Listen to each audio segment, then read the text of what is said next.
Antes de começar esse corte, curta, comenta e se inscreve no canal, beleza? Já fez? Já fez mesmo. Então vai. Ó, nesse corte aqui eu acho que é o melhor pra gente mostrar, ó. Dunga critica Tite em troca na seleção e diz que estrangeiros viraram bengala. Vamos ver o que o Dunga tem a dizer. Eu vi partes dessa entrevista, alguns de vocês não viram nada, então vou ver em primeira mão. E a gente vai... Se a gente gostar e ver os 15 minutos, a gente vê os 15 minutos, que a ideia é a gente ir pausando, né? Se vocês quiserem que pause, eu também vou pausando, a gente vai comentando em cima, a gente vê aonde se vai, se for 5 minutos só, a gente vai sair daqui 1h da manhã, se a gente for mas a lógica de React é meio assim mesmo, assim, a gente não sabe quanto que vai demorar não, vai depender de quanto render, né? Mas vamos lá. Já que você for um técnico bom, como é que você se vê na função de treinador? Pô, pergunta desgraçada, né? Para começar, você acha que foi um técnico bom, né? Mas tá bom. A gente tem que fazer uma comparação, né? Todos os técnicos que passaram para a seleção brasileira, a experiência que eles tiveram, o que eles ganharam dentro da seleção brasileira.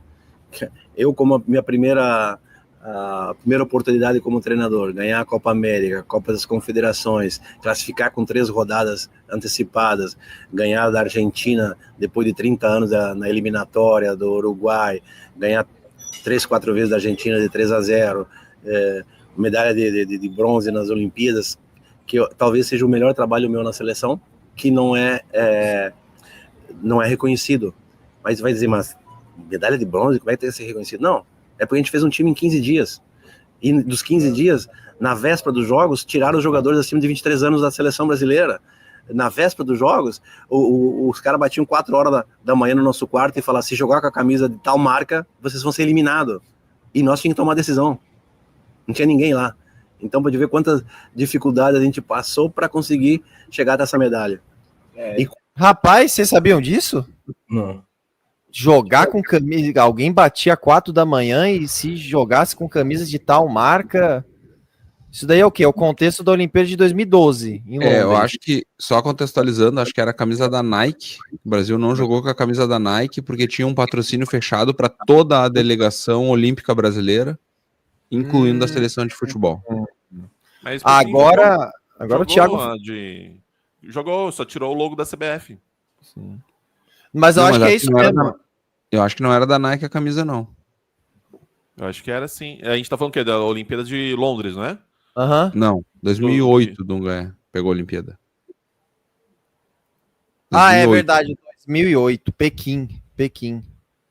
Não é. Não, mas foi, jogou Nike, foi a do Ronaldinho, que caiu pra Argentina. Eles tiraram o logo da CBF, mas jogaram de Nike. É verdade, tô vendo aqui. Jogou de Nike, mas sem o logo da CBF. E aí, em Londres, eles jogaram de Nike e aí já tinha um escudinho do Brasil.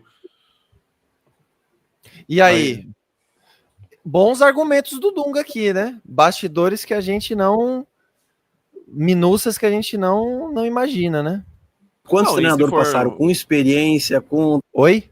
Se for olhar a campanha do Dunga, e até o primeiro tempo contra a Holanda, também o Brasil joga bem, né? É que aí o Felipe Melo roubou a cena, né? Mas se for olhar a primeira passagem do Dunga na seleção, era um futebol que não agradava, não era um futebol bonito, mas que até então era efetivo, né? E o Brasil, em 2010, não estava fazendo uma Copa ruim, o primeiro tempo do Brasil foi muito bom. Teve aquele chute lá do Kaká, que o Stecklenburger, né, fez uma defesaça. O Brasil jogou bem no primeiro tempo. É que aí no segundo tempo o Felipe Melo foi Felipe Melo, né? Sim. Mas, ó, não sei você, mas me pega muito essa expressão do Dunga, assim, que ele fica com um sorrisinho falando assim, você não sabe se ele tá sendo irônico, se ele tá com raiva, se ele tá amargurado, mas é sereno ao mesmo tempo. Me pega um pouco essa expressão corporal do Dunga. Ele tá sempre metendo pau na Globo, né? Parece que ele tá...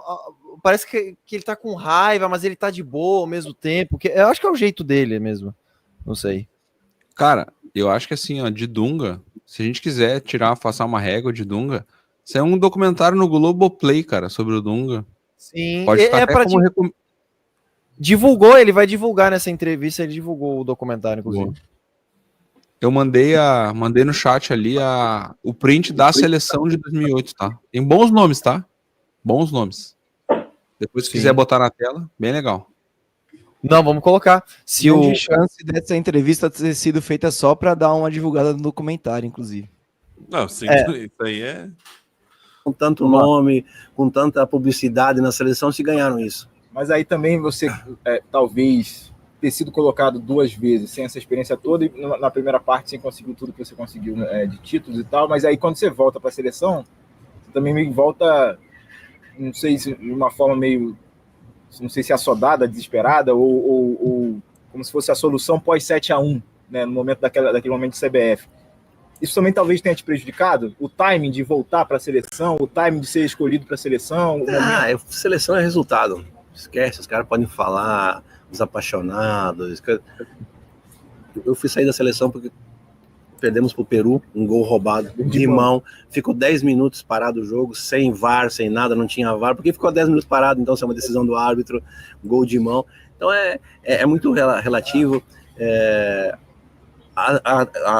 Acrescentando a minha passagem de seleção, eu tinha todo mundo contra e tive esse resultado.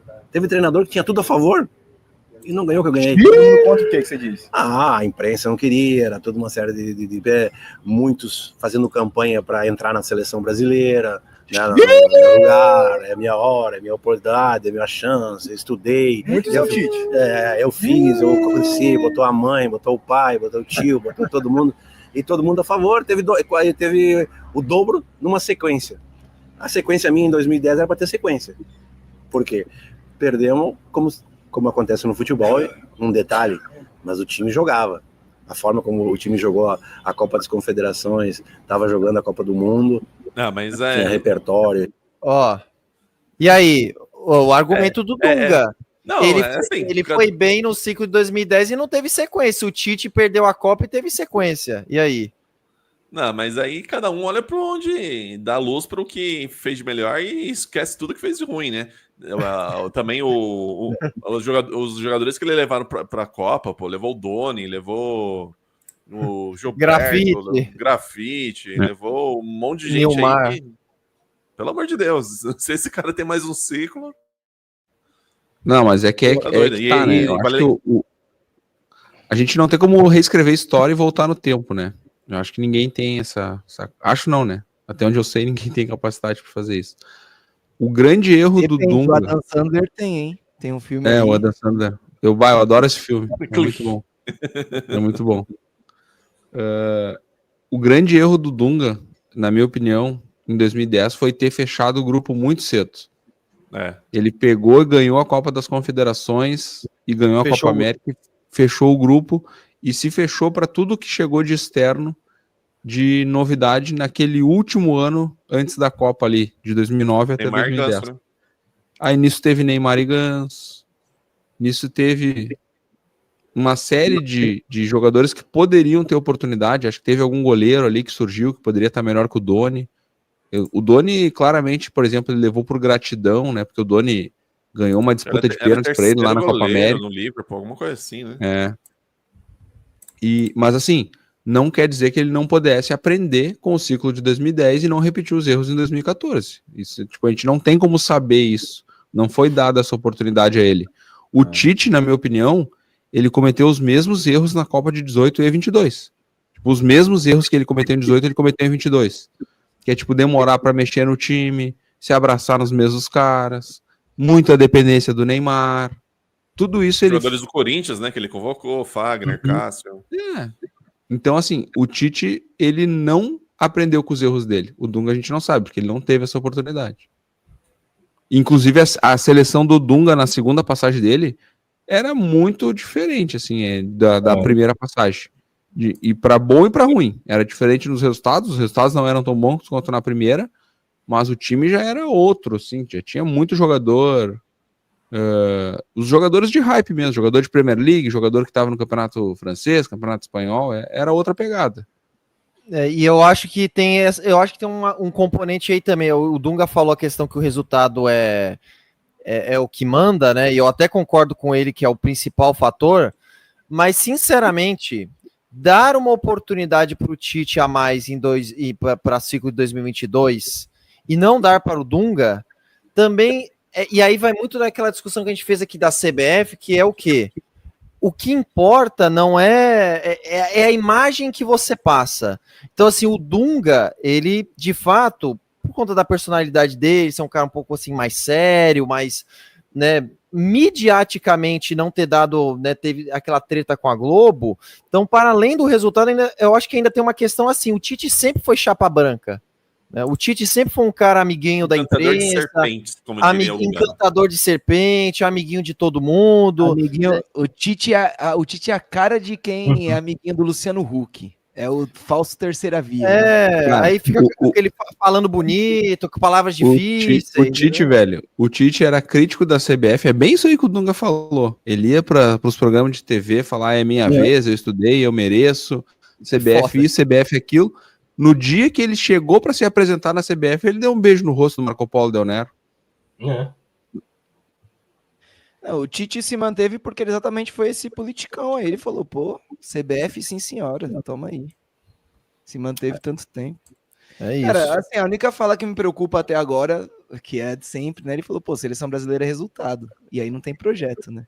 Não tem. O que a gente vive na seleção brasileira é isso, é o resumo. É resultado. E se você ficar em resultado, não vai ter projeto nunca. Não tem. É o que vemos hoje. Não, só vai ter projeto se ganhar, né? Porque só tem continuidade se ganha. Não, mas assim, ganha 10, perde 1, já vai embora. Não, é continuidade. É que nem os palmeirenses no começo do ano. O Abel perdeu uma partida e queriam que ele fosse embora. Não faz sentido. Sim. O meu Vamos ponto lá, assim, com a seleção brasileira é que agora, faltando um ano para a Copa, não existe projeto que salve. Agora é apagar incêndio, gente. E nem resultado. Nem então, resultado. aí sabe qual que era um apelido que o Dorival é famoso? Apagador de incêndios. Se o apagador de incêndios não resolveu, imagina quem vem agora. Imagina Mourinho. Bota o José Mourinho pra botar álcool no incêndio, né? Então, talvez a questão seja deixar a casa queimar mesmo e reconstruir. Cara, mas José Mourinho... Pegar o seguro, hein? Breno, deixar a casa pegar fogo e pegar o seguro. Calma aí.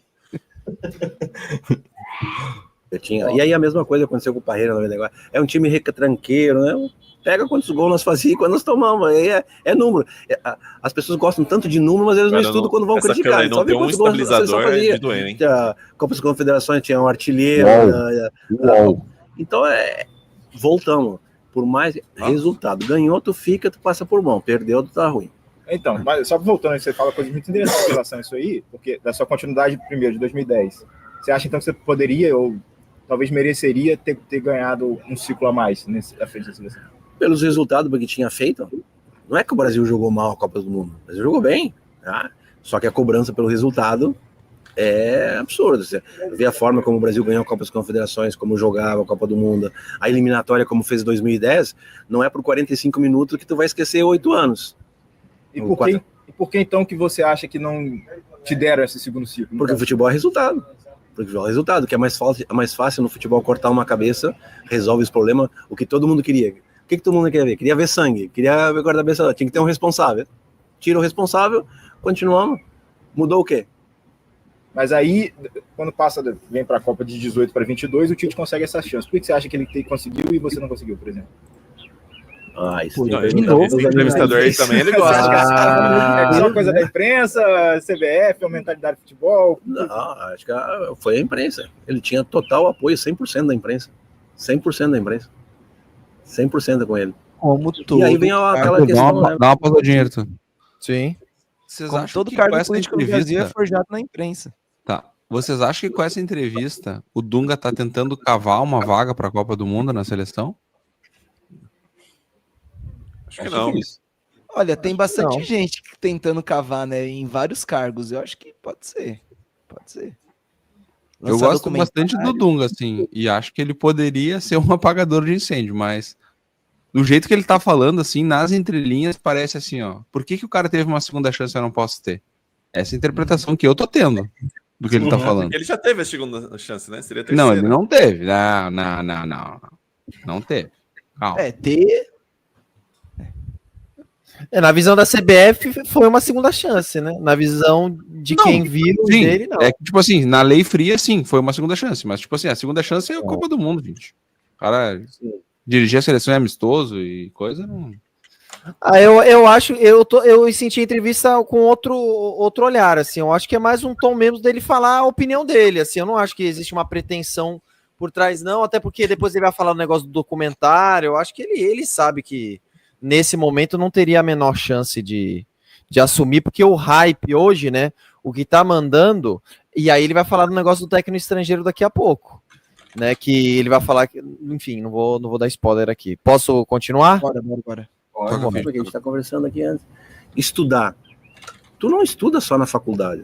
Tu não estuda só na escola. Nós estamos conversando aqui, estamos estudando. Estamos trocando ideia, estamos tendo ideias novas, estamos acrescentando alguma coisa, tá vendo o jogo, tá vendo isso. Então, as pessoas, hoje em dia no futebol, são dois fatores para te Não existe só um jeito certo de fazer as coisas. Dois fatores são importantes no Brasil hoje. Primeiro fator, eu estudei. Tu é treinador. Segundo, tiver um passaporte europeu, tu é treinador. E vamos acrescentar a terceira. Eu fui lá fora fazer um curso. Nós temos um tetracampeão. Porra, nós temos Filipão, Muricy, Zagallo. Porra, olha quantos caras nós temos no Brasil. Assim que o treinador brasileiro está se entendendo. Nesse discurso também, né? De falar, nós somos tetracampeão, não preciso ir lá fora fazer curso. Não, mas a gente não é tetra, é penta, pô. Tá errado. Ele falou tetra ainda, né? É que ele parou no tetra. Ele parou no tetra, é verdade. Não, e hoje você vê as entrevistas do Muricy da dó, pô. Isso porque eu gosto do Muricy pra caramba. Ô, velho, não vamos longe. O Falcão agora no programa do Galvão que estreou. Meu, o Falcão tá ficando goiaba já. O cara que era nos anos... Sério? Tá ficando goiaba. Goiaba. Coitado do Falcão, velho. O cara falava bem pra caramba de futebol. Tá ficando goiaba. Tipo o Reginaldo Leme, né? Na Fórmula 1. Ele fala uns bagulhos sem sentir, esquece o nome dos caras. É meio constrangedor, assim. É a idade, é a vida, né? Infelizmente. Os caras são bons também. Os caras têm gente boa. Mas não é todo mundo. Por que a gente não faz um paragone de quantos treinadores vieram pro Brasil estrangeiro e quantos deram certo? Verdade também. Mas aí você seria contra, então, que a gente vai olhar para o topo, vai olhar para os últimos anos, Abel Ferreira, Jorge Jesus, são os que deram certo, vamos dizer assim, agora Arthur Jorge no Botafogo. Não, Renato ganhou no Flamengo, Rogério Ceni ganhou no Flamengo. Não, Luiz Castro não ganhou nada. O Cuca ganhou no Atlético Mineiro. Não, tem vários treinadores que ganharam brasileiro também. E aí, o material humano, que tu tem, qual é a qualidade que tem de jogadores, né? Mas por que você acha que esses caras estrangeiros estão ganhando moral também, em relação ao que a gente produz de treinador? Porque é uma bengala do futebol brasileiro. Tu quer resolver teus problemas, tu traz um treinador estrangeiro, tu resolveu. Veja bem, eu não sou contra treinador estrangeiro, porque eu fui jogador estrangeiro. Jogador, treinador estrangeiro tem que fazer a diferença e tem que deixar um legado pro futebol brasileiro. Quando eles saírem daqui, a gente tem que ter aprendido alguma coisa com eles. Por exemplo, eu não posso trazer um jogador estrangeiro e deixar na reserva. Aí. Por casualidade, ele até pode ficar na reserva. Mas se ele vem para ficar na reserva, eu investi 10 anos num jogador da base e eu não vou dar oportunidade agora que deixa o jogador jogar da base e jogar, vou trazer um cara de fora para reserva. Então isso é uma bengala do futebol brasileiro.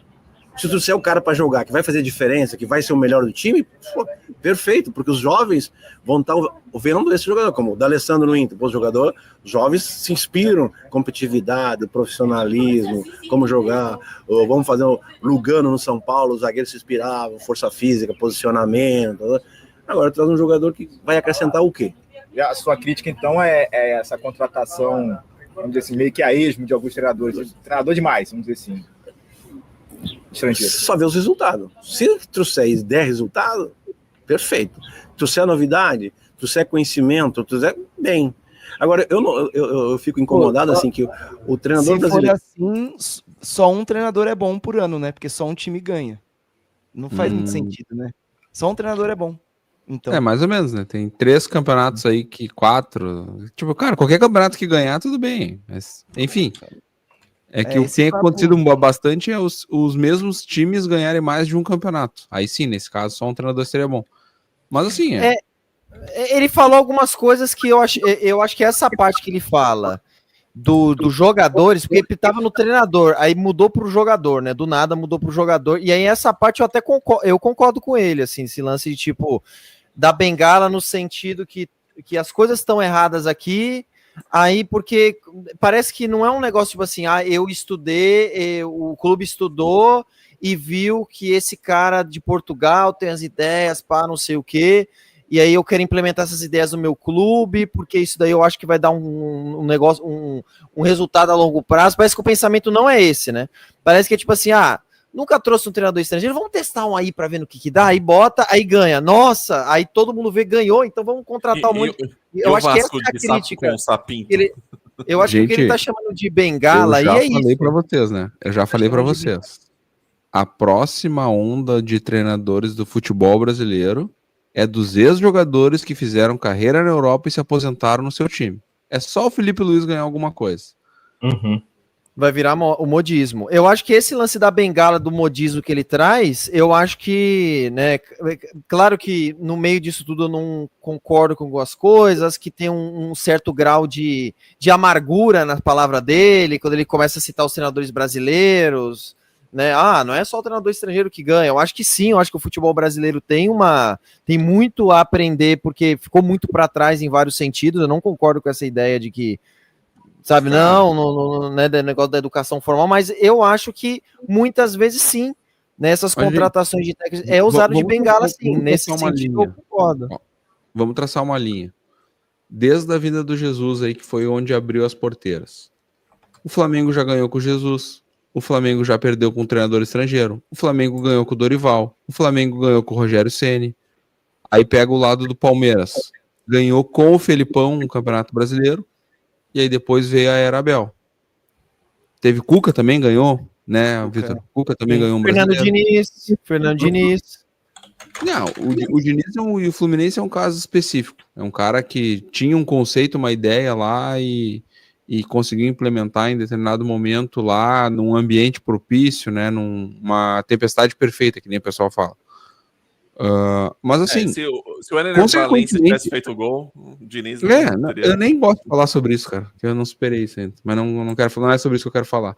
É que, tipo assim, se os melhores elencos, os melhores projetos, os melhores investimentos invariavelmente tem treinador estrangeiro, é o estrangeiro que vai ganhar. Isso é meio óbvio.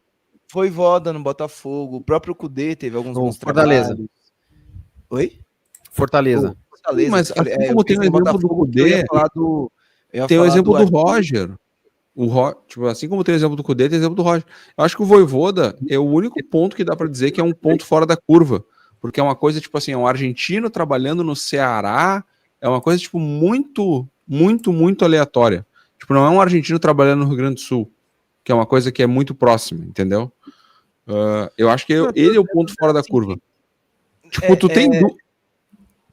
Isso não, de pode falar. Ganhou é bom, não ganhou não é bom, é uma discussão que não faz sentido, porque é isso, por exemplo, o Vojvoda faz um excelente trabalho, não ganhou. Sim. Excelente trabalho. O próprio Pedro Caixinha é um bom treinador. Não acho. Fez uns bons trabalhos aí. Agora ele tá sofrendo, né, um pouco. Mas não sei, mas fez um bom trabalho no São Paulo, foi chutado. O próprio Zubeldia, acho que um bom treinador. Eu acho que assim, ó, eu concordo muito que tem esse déficit de eu tava ouvindo a live ali antes de entrar, eu tava ouvindo que o Lucas falou do déficit de literatura e estudo e tudo aquilo que vocês falaram sobre a parte acadêmica. Existe esse déficit no futebol brasileiro. Mas eu acho que, sinceramente, assim, se tu pegar os top 5 investimento e largar treinador estrangeiro, é óbvio que é o estrangeiro que vai ganhar. Só que o Flamengo é a prova viva. Se for fazer uma média, ele ganhou mais com o treinador nacional do que estrangeiro. Porque ele ganhou com o Dorival, ele ganhou com o Ceni e com o Jesus. E agora vai ganhar com o Felipe Luiz. Então, mas o que eu tô querendo dizer é... Na média, ele ganha mais com o brasileiro do que com o estrangeiro. É o que não vai avaliar o trabalho, né? Ganhar ou não ganhar. É o trabalho que tem que ser avaliado, né? Sim, e olha quantos estrangeiros passaram. Quantos trabalhos bons de estrangeiro teve no Flamengo? O Flamengo ganhou, mas poderia ter ganhado muito mais pelo investimento e por tudo que tem. Perdeu muito também. Ano passado foi o rei dos vices, né? Por causa de quantos trabalhos bons? Vamos falar de trabalhos. Esquece se ganhou ou perdeu. Quantos trabalhos bons de estrangeiros tiveram no Flamengo? Acho só o Jesus. O Jesus. Aí depois foi o Corrente. Cara, teve Sampaoli. Ninguém lembra. Teve Sampaoli. Teve o auxiliar do Guardiola. Teve o que saiu do Corinthians. Teve o que saiu do Corinthians. Teve o Pedro Souza. Cara, a gente tá falando de Sampaoli. Sampaoli nem conta. Pois é. Paulo Souza, né? Eu vou te falar, velho. Eu vou ser muito sincero com vocês. Se não existisse o Abel no Palmeiras, essa onda de treinador estrangeiro no Brasil já teria passado. Pô, não sei, cara, porque é isso, é que a gente tá encarando desse jeito, eu acho que é um jeito muito raso de ver essa questão, de chamar de onda. Os caras são Mas nem é uma qualificados. onda, Vitor. A escola argentina e a escola portuguesa é muito melhor do que a brasileira há anos, não tem como. Sim, mas é uma Zero. onda. Negar. Não, Mundialmente, no Brasil. Essa questão não é no Brasil, é no mundo isso daí. Não, mas a questão é o seguinte, eu concordo com o Vitor. É só você olhar lá na La Liga, nos times ingleses, só tem treinador, um monte de treinador argentino. Uma coisa é, eu tenho certeza que a escola de treinador português e argentina é melhor do que a brasileira hoje. Certeza. Porque estudam mais. Só que a questão é, aqui no Brasil, parece que contratam esses caras não porque eles são bons, mas é porque por acaso deu certo o Jorge Jesus, e aí vira o modismo que o Thiago tá falando. Eu acho que isso foi na primeira leva, quando trouxeram o cara do Guardiola, quando trouxeram aquele cara pro Santos. Hoje o Sapinto, já não mais. pro Vasco, o treinador de bermuda. Hoje já não mais. Agora uma questão assim... Sim. Aí a gente pensa e fala, pô, e aí o que é que o Brasil tá fazendo, né? Pra aproveitar a experiência. Pô, por que é que então, se o ouro do Brasil tá com esses treinadores mais antigos, por que é que não bota esses caras para fazer uns cursos de formação? Por que não faz curso de formação em cima desses caras? Por que não pega a experiência desses caras, de um Luxemburgo, de um Felipão, de qualquer um que ele citou, e não bota a gente competente para organizar um curso em cima da sabedoria deles, para juntar a galera que está estudando futebol hoje com a experiência... Pelo fato daquilo que o Lucas falou lá no início. É então, empírico o negócio. Não é documentado. O único movimento que o Brasil faz para melhorar essa qualidade é reclamar na mídia, é fazer trend, é fazer documentário. Pô, pega. Então, se esses caras são tão valiosos como eles foram vitoriosos, vamos usar o conhecimento desses caras para estudar. Nem isso o Brasil faz. Fala assim, pô, ganhou. Então é isso. A gente ainda é isso, né? Ainda somos o país do futebol e a gente vai se apegar a isso até o final. O Brasil é o país do futebol, então magicamente aqui a gente sabe. E aí e obviamente, né, Vitor, a idade vai chegando, o tempo vai passando, esses caras vão tipo assim, o conhecimento deles não é valorizado e muito pelo contrário, vai passando aí, eles vão se sentindo. Eu vi a entrevista do Oswaldo de Oliveira, é um negócio assim um pouco constrangedor, assim, porque o cara vai sentindo que o tempo vai chegando, vai sendo colocado pro lado, e em vez de ter sua sabedoria e seu conhecimento valorizado, ele é colocado no lado e aí gera esse comportamento do cara que às vezes é um pouco saudosista, né? Tipo assim, não, eu ainda sou foda, eu ainda posso ensinar muito, porque não tem ninguém para estender o braço para essas pessoas. Vamos fazer um curso aqui, um super curso de todos os técnicos e vamos juntar e vamos fazer uma coletividade aqui para formação de novos treinadores. Talvez ninguém tenha chegado nesses caras para fazer esse movimento, né, Vitor? Aí os caras, o que sobra para esses caras? Amargura, esquecimento.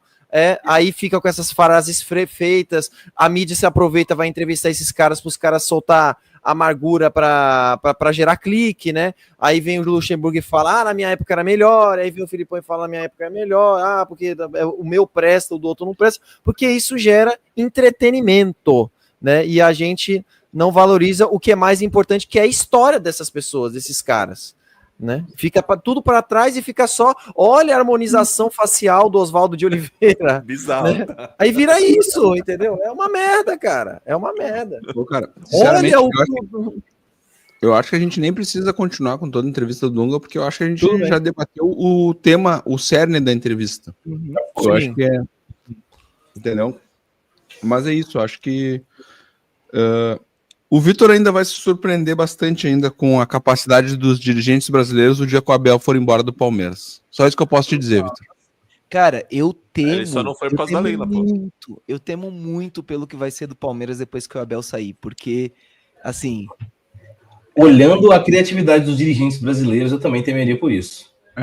E vou te falar, tá? O treinador do Corinthians, Ramon, acho um bom treinador, tá? Gostava dele no Vasco, com aquele time horrendo do Vasco, eu gostava dele. Ô, Lucas, foi pra você que eu falei, não, acho que foi pra um outro amigo meu. No dia que ele foi anunciado, eu falei, o Corinthians não cai. Com esse treinador, o Corinthians não cai. Porque eu tava assistindo o Vasco. Novo Abarrar.